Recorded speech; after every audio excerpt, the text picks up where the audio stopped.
Well, good morning, everybody. Welcome to this presentation on topical tales of Alaska. And this is going to be tales, and I'm going to be going through and hitting lightly on a lot of different subjects. This is a program in our Spring into Topical series. This first picture here is actually not a postal item of any sort. This is a picture I took on Christmas Eve this last year. I had a request for some snow pictures, so I drove south out of Anchorage down into the northern Kenai Peninsula, which gets a whole lot more snow than Anchorage does. And this is a picture looking out over Turnagain Arm. And if you look at that little mountain off on the right, the sun is actually behind that mountain, and it is noon. So that shows you just how low the sun is on the horizon on the shortest day of the year.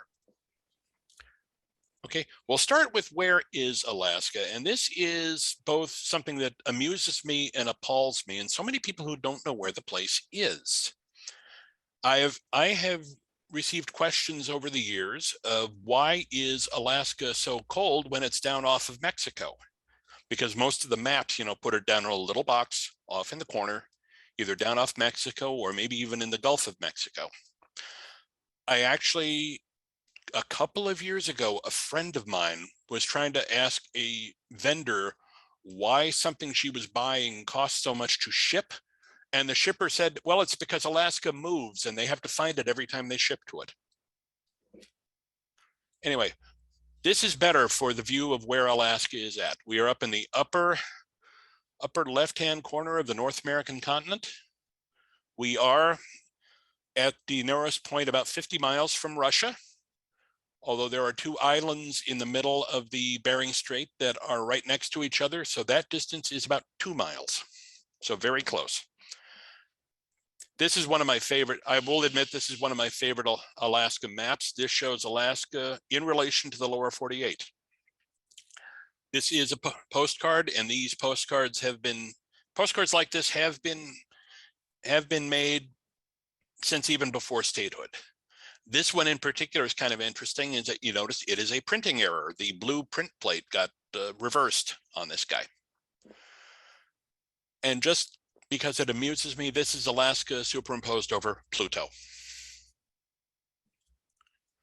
Okay, finding Alaska. The term discovery is loaded nowadays, so I will use finding rather than that.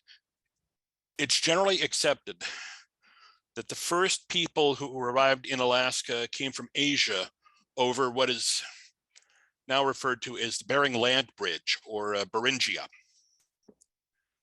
Exactly when is still debated, and how people got from Alaska into the rest of North America is also debated. Time and route and method are hotly debated in the archaeological community. And this first day cover from Jerry's covers is very nice, although you notice he misspelled Bering Strait. He listed it as Bering Strait. Oh well. Again, another example of this stamp from the America series from 1991. This was canceled in Wales, Alaska, which is one of the communities on the Seward Peninsula that is within the area now generally considered to be Beringia. So that is on the coast of the Bering Sea. The first Europeans to arrive in Alaska were Russians.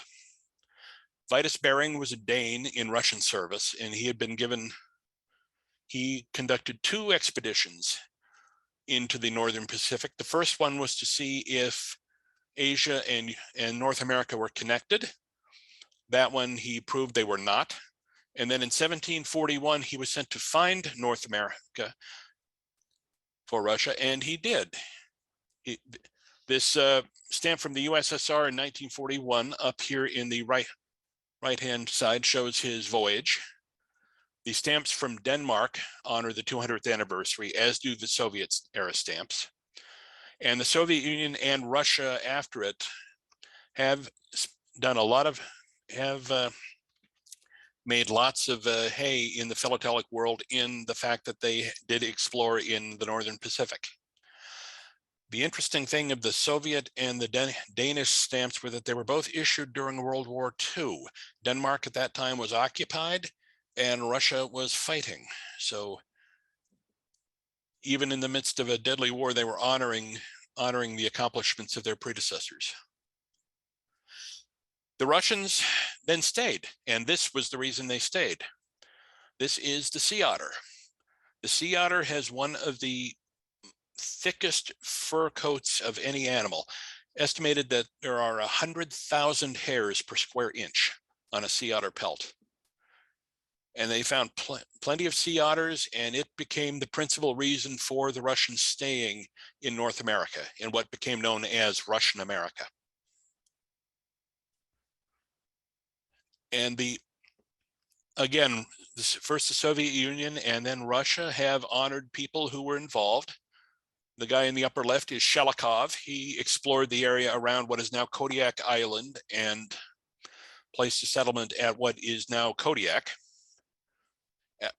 On the right-hand side, that is Alexander Baranov. He was the first governor of the Russian-American Company, the commercial enterprise that ran the colony for the Russian Empire. He first started out in Kodiak and then moved the base of operation to a new settlement called New Archangel, which today is known as Sitka. The third guy at the bottom is Sagaskin, and he was an explorer, and he is generally credited with finding and exploring the lower reaches of the Yukon River. The Russians weren't the only ones to explore the region. The British sent several expeditions into the area, most notably James Cook and his third expedition. On that expedition, a young lieutenant who was a map maker named William Bligh was part of it, and George Vancouver was involved in that expedition too. Vancouver then came back later, and William Bligh was known for other things.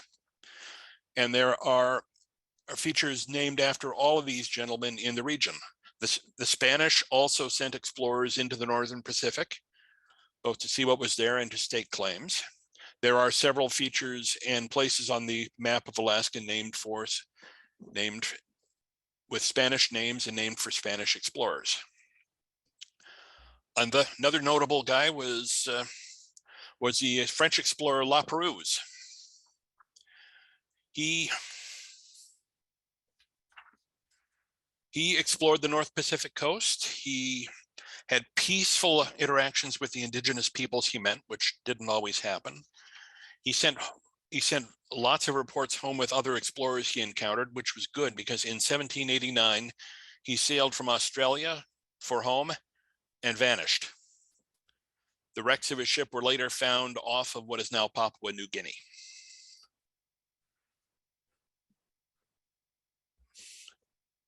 So in 1867, Alaska was purchased by the US. The whole sequence of events was that the Russian-American colony was becoming less and less profitable for the Russians. Essentially, the sea otter had become commercially extinct. It was not gone, but there just weren't enough to keep up the trade in sea otter pelts. And the Russians had also been worried for a long time that somebody might try to take Russian America from them because there was never a very large population of Russians in the territory. They had begun talking with the Americans back in the 1850s about a possible purchase, but the American Civil War got in the way.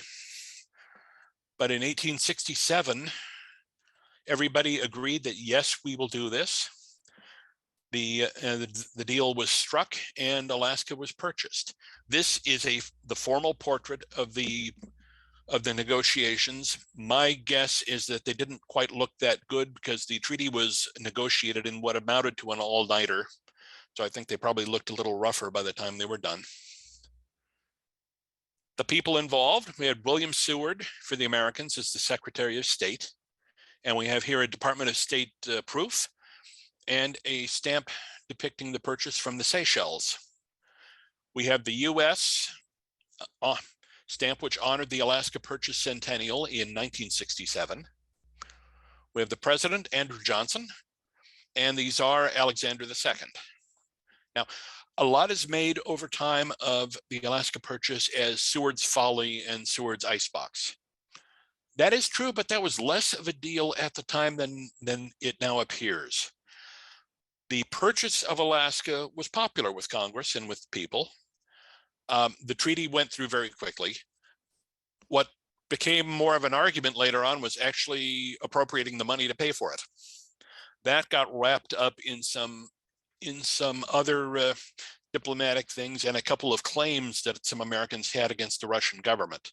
But that eventually came through, and the purchase was made. And there is a popular item you will see pictures of all over the place of the check that was issued for the purchase. I do not have that one here. Next, Alaska was fairly calm in America as an American, first a military district and then a naval district and then just a district. The name was formally changed to Alaska, which is an Alutiiq word for a large landmass, essentially. And then gold was found. Now, the Klondike Gold Rush was into the Yukon, and it was not the first gold strike in the north. There had been strikes in Canada. There had been strikes in the territory of Alaska in various places. The city of Juneau was founded in 1880 at the site of two very profitable hard rock mines. But again, hard rock mines, large amounts of capital, big pits dug. The Klondike Gold Rush hit at a time. The 1890s were a bad time economically in the US and in the rest of the world. There had been a financial panic early in the decade, and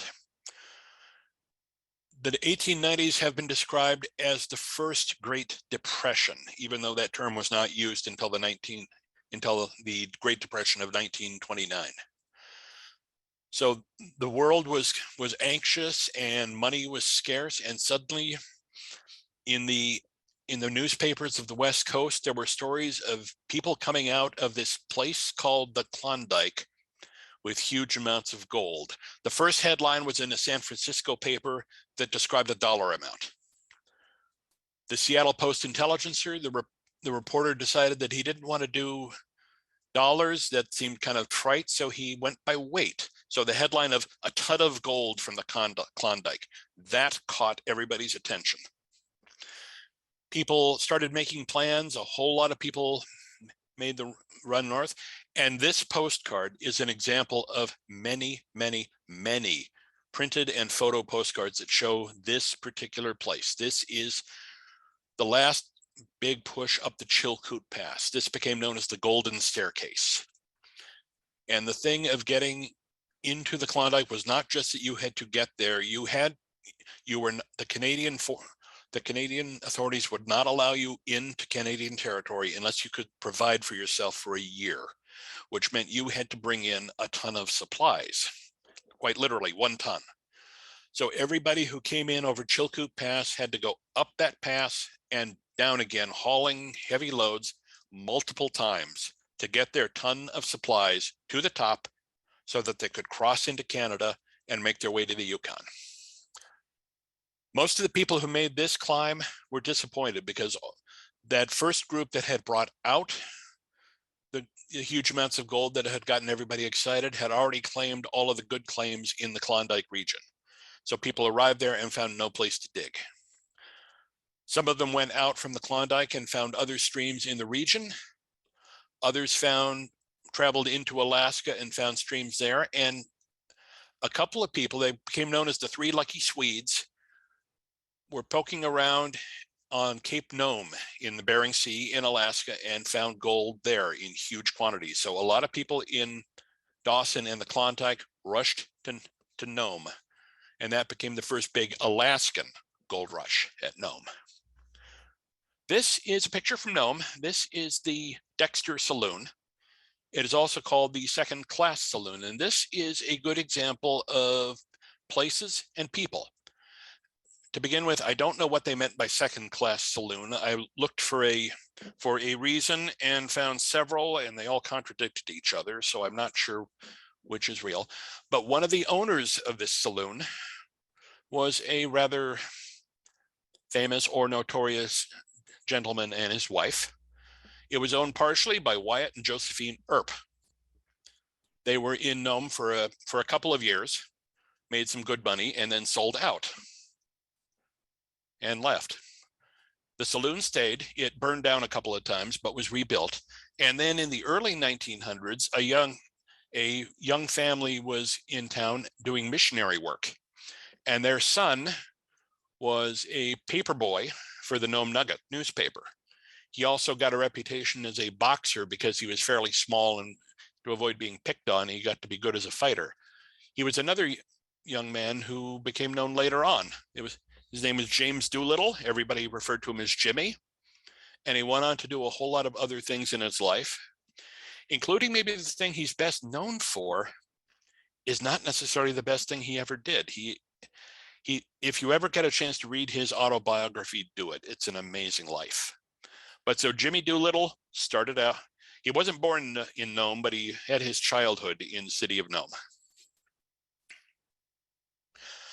The gold rush also made use of the post, of the mails. This is a perfect example. This is a mailing tag. Again, from the Bank of Seward at Seward, Alaska, to the U.S. Assay Office in Seattle. This was a registered mail tag. It was used to mail a bag of gold, and gold traveled through the mails with absolutely no issue. Ken Lawrence and several other people have written amazing articles on this. I would urge anybody interested to look those up.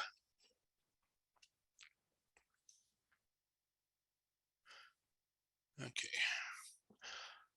The next large event is probably World War II, and I will cover that lightly in just covering the highway, because I study World War II in Alaska for Postal History, and I could yammer on for hours about that, so I won't. But I will talk about the highway because it is a project that had a huge impact in many different places. The idea of a highway through Canada to Alaska had been around almost since the days of the gold rush. It had been heavily promoted during the 20s and 30s as something to do, but it had never gotten traction until World War II, when it was seen as necessary as a potential supply route. This is a photo postcard of part of a big series of photo postcards that were done by two different Canadian publishers honoring and publicizing the work on the highway. They show construction, they show operation, and they show interesting events happening. There's one card that is a bulldozer sinking into the muskeg. This particular one is an Army truck on a remarkably straight stretch of the road. People who collect trucks on stamps or US stamps might see that this looks familiar. That's because this photo was the basis for the 1992 50th anniversary of the Alaska Highway stamp that the US put out. This was also done by the artwork was done by an Alaskan artist, Byron Birdsall. It's the first time an Alaskan artist had done a US stamp. Byron Birdsall was a stamp collector as a child. He did many cover projects for the Anchorage Philatelic Society and a couple for the Fairbanks Stamp Club. He described doing this project as he said the project was a lot of fun, but by about the 50th iteration of the artwork, he really hated that truck. This one also has an error associated with it because the printing method was to print the artwork in one style of printing and the black USA 29 in a different. So there were some sheets that got missed. So this is considered to be a major error. So that will go for EFO people. Other countries have honored the Alaska Highway. Obviously, Canada has done it twice. In 1967, as part of the issue honoring the 100th anniversary of Canada, one of the stamps depicted, again, a truck on the highway. And in 1992, they also honored the 50th anniversary of the highway. Other countries have honored the highway too, in this case, the Alaska Highway and Disney, together again.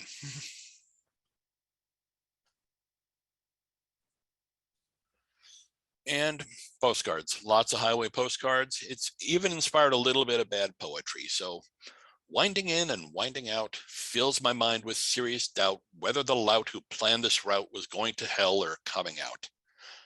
This card is from the 1960s, but the poem is dated back to the time of construction. Exactly who wrote it, we don't know. Okay, statehood came in 1959, and it came that for both Alaska and Hawaii. Alaska in January and Hawaii in August. This was the first time the US Post Office issued stamps honoring the admission of a state. The previous state admission had been in 1912 when Arizona became the 48th state. Post Office Department didn't issue commemoratives of that sort at the time. So these are the first stamps ever for the admission of a state. This is also a case of the Post Office understanding their market, because you will notice these are airmail stamps and not generally commemoratives. They did this for the simple reason that they looked at their mail traffic and realized that both Alaskans and Hawaiians used a higher percentage of airmail than anybody else in the Union, because first class mail at the time would have been surface mail, which meant it came out by boat and took at least a week to get from Alaska to the lower 48 or from Hawaii to the lower 48. So the Post Office decided that if they were going to get these stamps used, and especially used within Alaska and Hawaii, they should be airmails. So they were. So I would put forward this might be a good topical of airmail stamps that are actually commemoratives. Okay, now speaking of airmail and flying, Alaska has been called the flyingest state in the Union. There are more licensed pilots per capita in Alaska than any other state. And we have the third most airfields of any state. We are behind California and Texas, both of which have significantly bigger populations.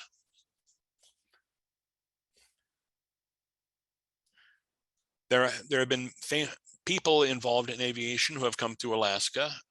First one here on the left is Billy Mitchell, the famous aviation advocate. Before he got into flying, he was in the Army as a Signal Corps officer, and he spent 4 years in Alaska building a telegraph and telecommunication system.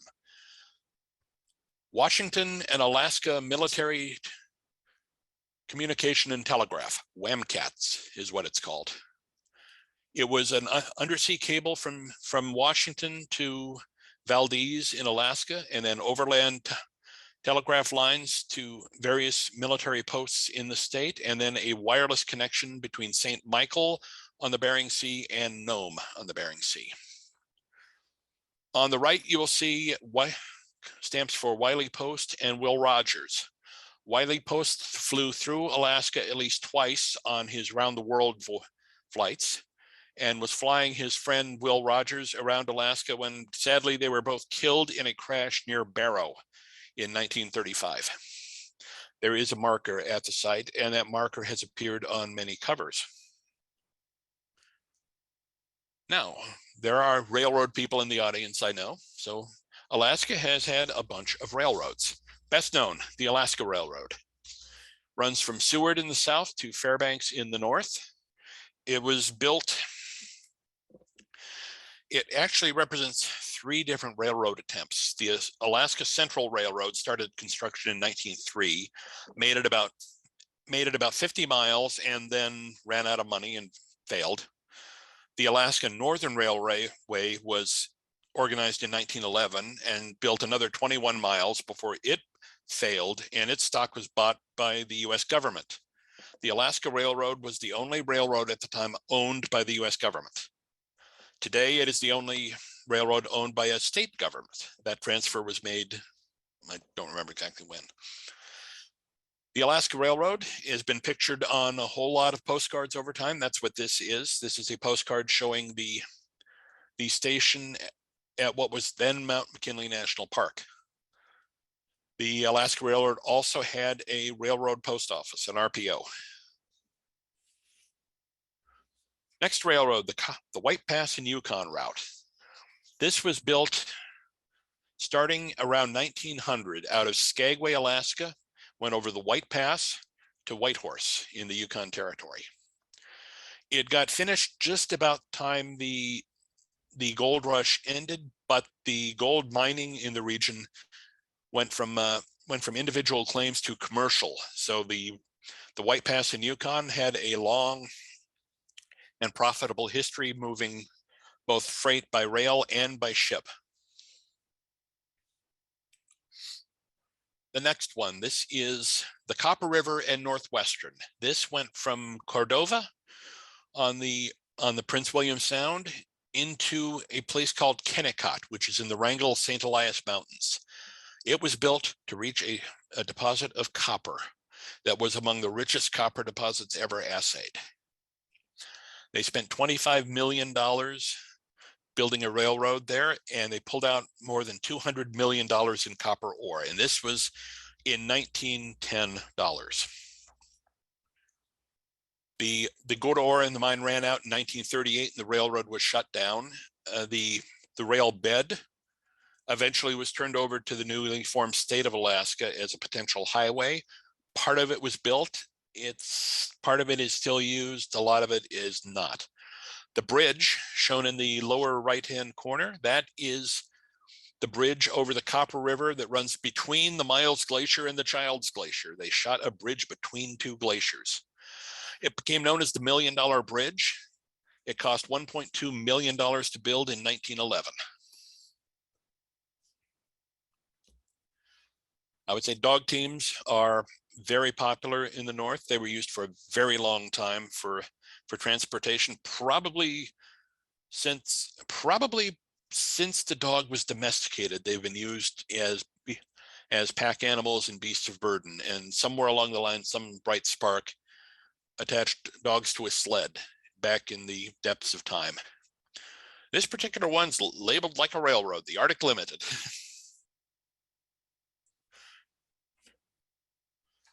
Dog team mail has been a popular collecting area for decades. In fact, people would send covers north for them to be placed on particular dog team routes. This particular one was sent from Northway to Fairbanks. This is a Murridge cover. There are huge numbers of examples. You will note the sled has mailbags in it. This one is here because I got a request a couple of weeks ago to include Balto. So I went looking and I found this cover, which gives me a chance to talk about the events that made that possible. In 1925, the small town of Nome on the Bering Sea had settled in for the winter. It was iced in, and there was an outbreak of diphtheria. Today, we don't hear much about diphtheria. At the time, it was a feared disease. It spread quickly and it was deadly. And the hospital in Nome and the doctor there had diphtheria serum that was out of date. They had not received any before the ice closed in. And B, they had about enough to treat 10 people, which was not enough for the 1,000 or so people who lived in Nome and the thousands who lived in the region. So Nome was facing the serious possibility of an epidemic. The closest source for a supply of diphtheria serum was the hospital in Seward. They had enough, didn't have enough for the whole population, but they had enough to maybe stem an epidemic. So things were quickly organized to bring the serum to Nenana by rail, and then to take it over the mail route to Nome. There were some thoughts given initially to doing it by air, but there were a grand total of 2 airplanes in the territory at the time, and they were both had been taken apart and boxed up for the winter, and nobody knew where the pilots were. So basically a relay was established across the mail trail. The word went out, get your best drivers and their best dogs. The 2 dogs depicted on this cover are the 2 best known dogs of the race, of this serum run, as it became known. Balto was the lead dog for a musher named Gunnar Kaysen. He was the guy who did the last leg, bringing the serum into Nome. Togo was the lead dog of Leonard Seppala. who was a dog musher, a winner of the All-Alaska Sweepstakes several times. He had initially thought that he would have to go from Nome to Nenana and back. As it was, he went from Nome, got about a third of the way, met up with the serum coming the other way, took it and carried it some distance. So he had the longest run of the bunch. Both of these dogs became heroes. There is a statue of Balto, I believe, in Central Park in New York. He was taxidermied when he died, and he's in a museum somewhere, I think in Wisconsin. I'm not sure of that. Togo was also stuffed, and he is at the Iditarod headquarters in Wasilla. And thinking about that today, I just realized 2025 will be the 100th anniversary of that event, so I need to make a note of that for our club. We should do something. Dog racing has been popular for a long time. As I mentioned, around the turn of the 20th century, the All-Alaska Sweepstakes happened in Nome. It was a race about 300 miles out of Nome to a place called Candle and back. The Iditarod Trail Race started 50 years ago this year. This was the 50th running. This cover was produced by the Anchorage Philatelic Society to honor that. We also have a souvenir sheet of dog racing and dog mushing from Brunei, from Burundi, which I don't think is well known for winter sports, but that is what it is. We have wildlife, and this was a picture from the newspaper. I just thought it was perfect for this event. That is a great horned owl sitting on the post office sign. Alaska has a lot of wildlife. Alaska is known for its wildlife.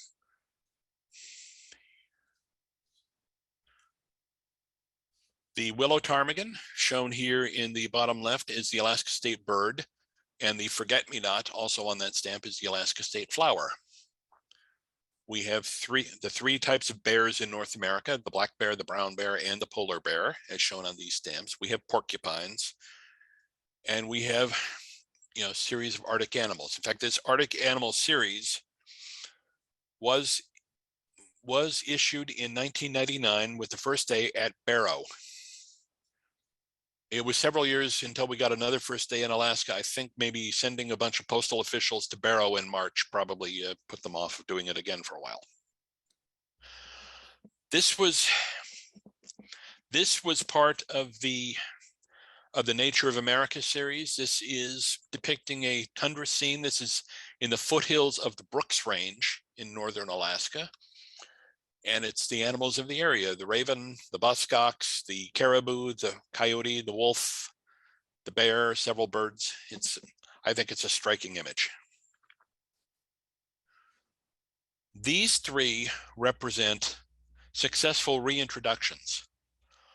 The two species of bison depicted here, the American bison and the wood bison, both existed in Alaska in prehistoric times, but had gone extinct at some point. The same with the muskox. It had existed just into historic times, but they were gone.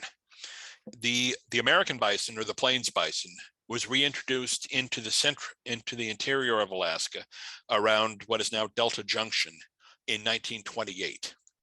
The original idea was to spread out the existing stock of bison and possibly create a species in the area that could be hunted. That has proven to be successful. They've done well, although there have been some issues over time. There was a notorious case of a big old bull bison in Delta and Fort Greely area that did not like red Volkswagens. And they had a commanding officer who happened to have a red Volkswagen, and it did not go well. The wood bison is a relative newly reintroduced species. They were reintroduced to Alaska in 2015. A small population was brought from a population that was discovered in northern Canada. First, they came to the Alaska Wildlife Conservation Center just south of Anchorage. They were placed there in quarantine and to see if they would reproduce in the area, and they did very well. A population was then moved out to Shagaluk in Western Alaska, and they have done well there so far. So there are currently 2 populations of wood bison in Alaska, both of which are thriving at this point. The ones at the Wildlife Conservation Center are kept as a backup population, if you will, but the ones in the wild are doing very well. The most successful reintroduction so far has been the muskox. In 1934, in 1930, 34 muskox were brought from Greenland and settled on Nunivak Island, which is in the Bering Sea off of the coast. The population grew and was then reintroduced to other parts of northern and western Alaska.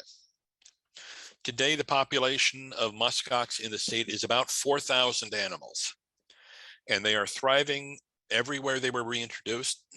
In fact, in a couple of places, they are becoming pests. They have occasionally gotten into tangles with people in the area around Nome.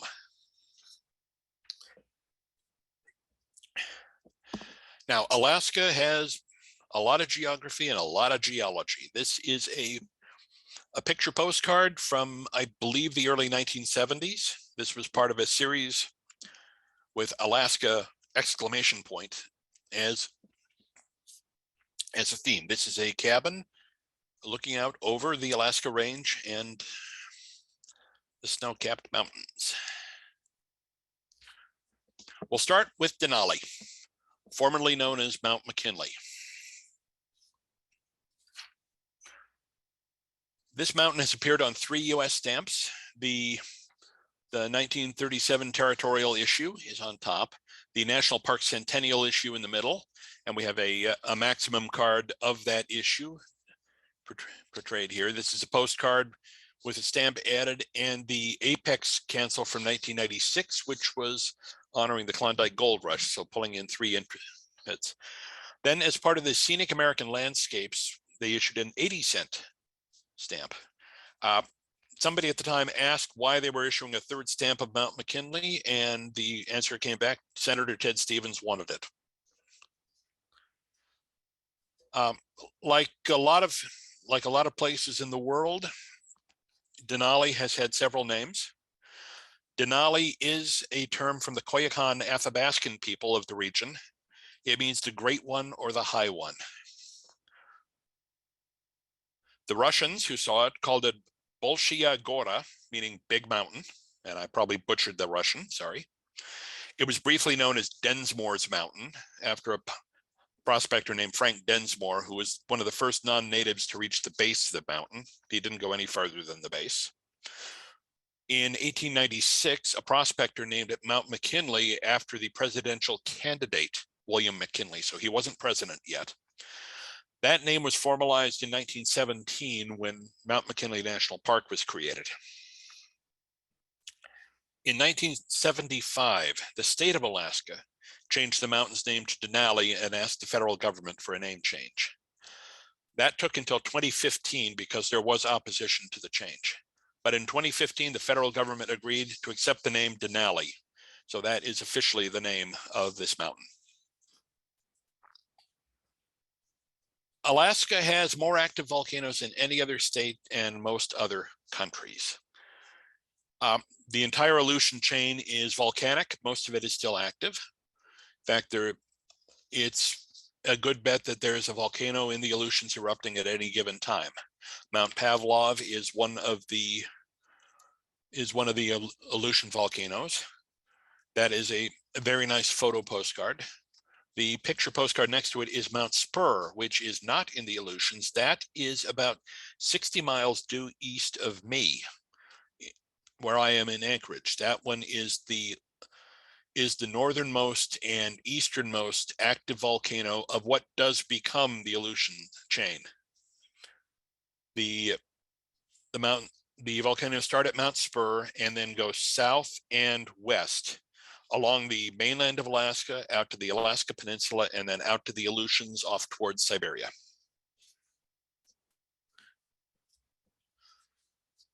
Alaska has a lot of glaciers. It's interesting that most of our glaciers are in the southern part of the state. That's not because of cold, that's because of precipitation, snowfall. The center of the state and the northern part of the state actually count as semi-arid. But the area along the Pacific coast gets a lot of precipitation, a lot of snowfall, so there are a lot of glaciers. The Bering Glacier is the largest, but there are others, the Malaspina Glacier and the Columbia Glacier. And anybody who has ever cruised up here and has gone into Glacier Bay has seen a bunch of them. This is one of the fun ones. This is the Knik Glacier and Lake George. Between 1918 and 1996, the Knik Glacier would frequently block a river, the Knik River coming out of that area, and create Lake George. And pretty much annually, the lake would work its way through the glacier and flood down the Knik River. It's referred to as a glacial outburst lake. It was pretty much as regular as you could have such a thing as an annual event. It became known as the self-emptying lake, and this photo postcard is the glacier, the other side of the valley, and the river flowing between the glacier and the valley. In 1966 was the last year this happened. After that, the glacier has been receded far enough back that it no longer blocked the river and filled the lake. This was released in 2019 for Wild and Scenic Rivers. Two of the rivers shown are Alaskan rivers, the Koyukuk and the Topical rivers. And Alaska has earthquakes. These are picture postcards, part of a set that depicted the damage from the earthquake on March 27th, 1964, the so-called Good Friday earthquake. It was Good Friday of that year. When an Alaskan of a certain age mentions the earthquake, this is the one they're talking about. It was 9.2 on the Richter scale of the time. It's the second most powerful earthquake in recorded history. The most powerful one was a 9.5 off of Chile that happened in 1960. The ground shook for close to 5 minutes. There were 131 people who were killed by the quake and by the related tsunamis. And the tsunamis killed people as far away as California. Now, we started with the native people. We will wrap up with the native people. The native people of Alaska are actually doing pretty good. The Native Claims Settlement Act of the 70s gave them land, gave them money, and gave them a corporate structure, which is still a bit controversial to some, but it has worked for them. They have managed to keep their culture and in many cases recover parts that were lost. And is everything perfect for them? No, never is, but they're doing pretty good. Postal history is still being made today if you look for it. Take a look at this cancel in the upper right hand, Alaskan Frontier. That is not the name of any city in the state. That represents a change in mail handling policy by the Postal Service. They don't do much mail sorting in the individual towns anymore. Most of the mail is collected, bagged, brought into the main post office at Anchorage, sorted there, and then sent back out again to a community. So you could mail a letter in Palmer, say. It will come into Anchorage, get sorted, and get sent back out to Palmer for delivery. It seems weird, but they find it to be the most efficient way of doing it. So we now have in Anchorage a cancel that does not depict the name Anchorage. So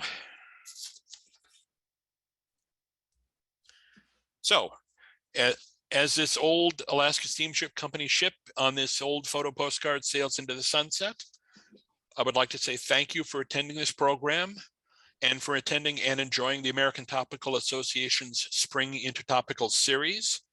I hope you enjoyed it, and I hope you look forward to our future presentations, including our special on the 29th on 1,000 years of Ukraine history. So thank you, everybody.